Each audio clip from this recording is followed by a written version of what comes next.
In the last 5 years alone, about 20 countries have passed designated whistleblower laws, 20 in 5 years, and about 30 more in all regions of the world are considering new or improved laws. That's 1/4 of the world, 1/4 of the countries in the world taking action on this issue, which had been marginalized, of course, for decades or centuries. This is a truly transformative time, not just for our movement, but for the rights of everyone, everywhere. And of course, interest among activists is deepening, and not just whistleblower activists, and we have the top whistleblower activists in the world in this room, which is a great honor, but those who work on a whole range of issues that powerfully link up to and resonate with whistleblowing. Whistleblowing is not an isolated phenomenon. This is very important to know. This new generation of activists is building up from and reaching down to whistleblowing. They bring with them and are molded by the most powerful influences of our age: information and communication technologies, the dream of a borderless world, new renditions of public space and personal privacy, and ambitious expectations of government and corporate transparency and accountability. This is why we're here today.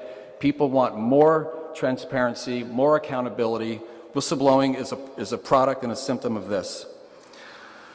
This new generation of activists is fueling the future of the whistleblower movement.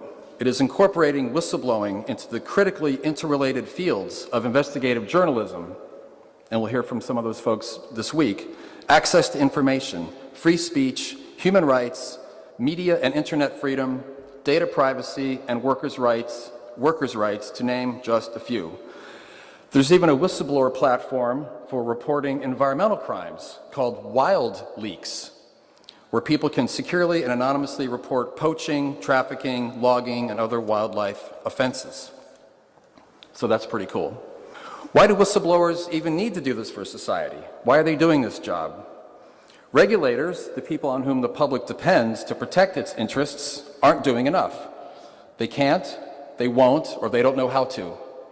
Corporations, especially those with a multinational or global reach, have also proven themselves unwilling or unable to protect the public interest, or even to acknowledge that there is a public interest. To try to appease us, many large corporations set up dubious or even fake corporate governance and whistleblower programs that amount to little more than window dressing. Corporate governance becomes almost a contradiction in terms.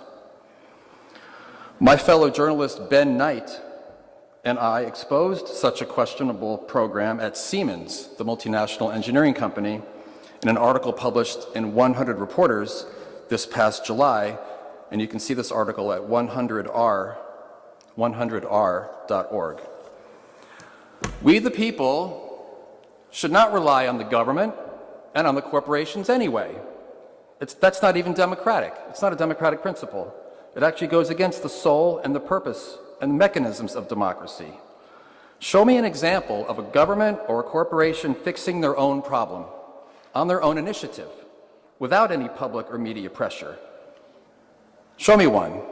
I'm sure it's happened sometime, somewhere in the world, but not nearly enough to justify a wait-and-see, hope for the best attitude by citizens, voters, and employees, who are the whistleblowers, the people. Whistleblowers fill these gaps, these massive gaps, where the people in charge of our world can't or won't get the job done.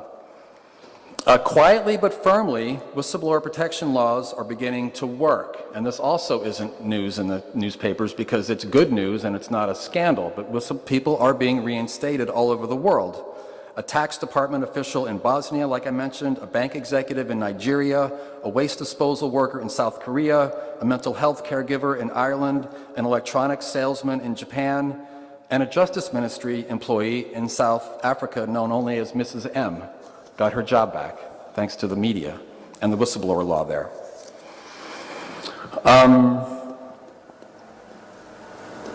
I think it's important to figure out why you want to pass a whistleblower law in this country. A lot of countries do it to make donors happy, make the EU happy, make the media happy. It's kind of like an easy feel-good, like a quick fix, easy feel-good, oh, we passed a whistleblower law, isn't that great? stick it in a drawer. I mean, I know that's not going to happen here. I know you're going to pass a good law, it's going to work, people are going to care about it, it's going to get attention, there's a commitment. Everyone involved with this effort in this room and in this campaign, if you keep your eyes on the prize, we're going to get there, and we're going to make it.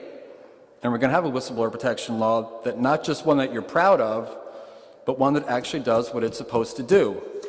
This is the prize. This is the dream. This is the law that every country needs. And we owe it more than ever to the people who step forward while others stand back. Never doubt that a small group of thoughtful, committed citizens can change the world. You know why? Because it's the only thing that ever has. Thank you very much.